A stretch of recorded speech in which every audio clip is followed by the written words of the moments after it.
Assalamualaikum warahmatullahi wabarakatuh. Perkenalkan, nama saya Rahmat Ferliakinata, NIM 314222132 dari kelas manajemen 22D.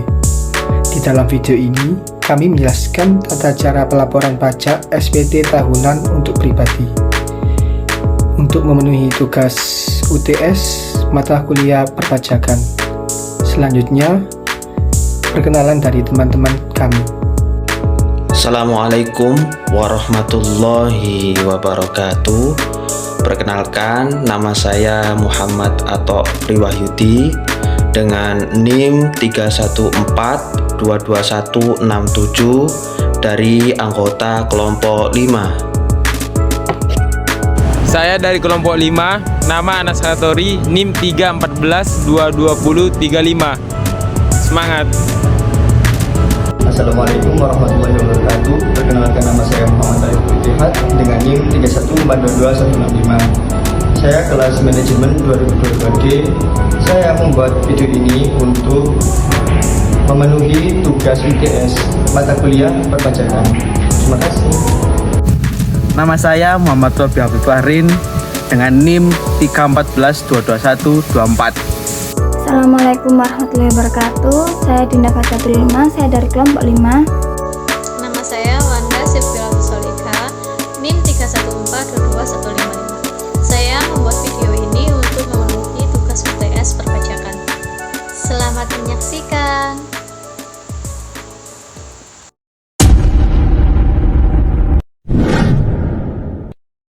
For pilih e-filing dan klik buat SPT.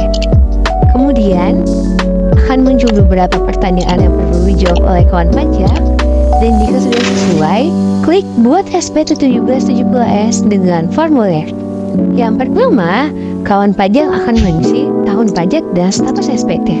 Apabila kawan pajak baru pertama kali mengisi SPT untuk tahun tersebut, pilih isian normal dan kemudian klik langkah selanjutnya. Tahapan kedua, pada bagian A, isi data penghasilan final. Klik tambah dan isi sesuai dengan jenis penghasilan, DPP, dan PPh terutama yang kita miliki. Klik simpan dan lanjut ke daftar harta. Pada bagian D, kita akan mengisi harta akhir tahun. Kita dapat mengklik harta pada SPT tahun lalu untuk memunculkan daftar harta pada pelaporan SPT sebelumnya. Klik tambah untuk penginputan harta baru, simpan, dan sesuaikan apabila ada penghapusan dan perubahan pada harta-harta sebelumnya. Kemudian lanjut lakukan hal yang sama pada bagian C, kewajiban atau utang pada akhir tahun. Kita dapat mengklik utang pada SPT tahun lalu untuk menampilkan data pada pelaporan tahun sebelumnya. Klik tambah apabila ada penambahan utang baru, simpan, dan lanjut ke daftar tanggungan. Pada daftar tanggungan, lakukan hal yang sama. Klik tanggungan pada SPT tahun lalu, akan muncul data pada pelaporan tahun sebelumnya. Klik tambah apabila ada penambahan data keluarga, simpan, dan klik selanjutnya. Tahapan ketiga, bagian A, isikan penghasilan kebutuhan negeri lainnya yang tidak termasuk penghasilan final, seperti bunga, royalti, sewa hadiah, keuntungan dari penjualan untuk pengairan rata, dan penghasilan lainnya.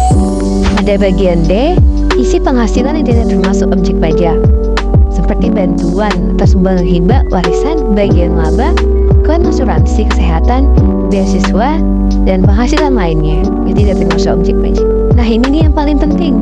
Pada bagian C, isi daftar pemotongan atau pemungutan PPh oleh pihak lain. Klik tambah dan kita akan mengisi data bukti potong baru. Isi mulai jenis pajak sampai dengan jumlah PPh yang dipungut, yang seluruhnya didasarkan dari bukti potong yang sudah kita terima dari pemberi kerja. Setelah diisi, kita dapat mengklik simpan, dan apabila dengan tampilan seperti ini sudah tersimpan, kita dapat beralih ke step selanjutnya.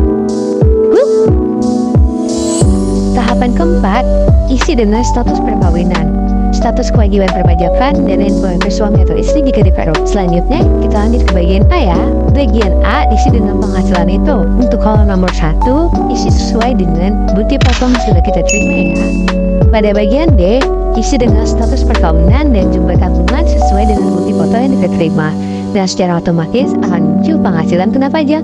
Untuk bagian C, hanya perlu diperhatikan jika kawan pajak memiliki penghasilan dari luar negeri ya. Kemudian kita bisa lanjut ke bagian D.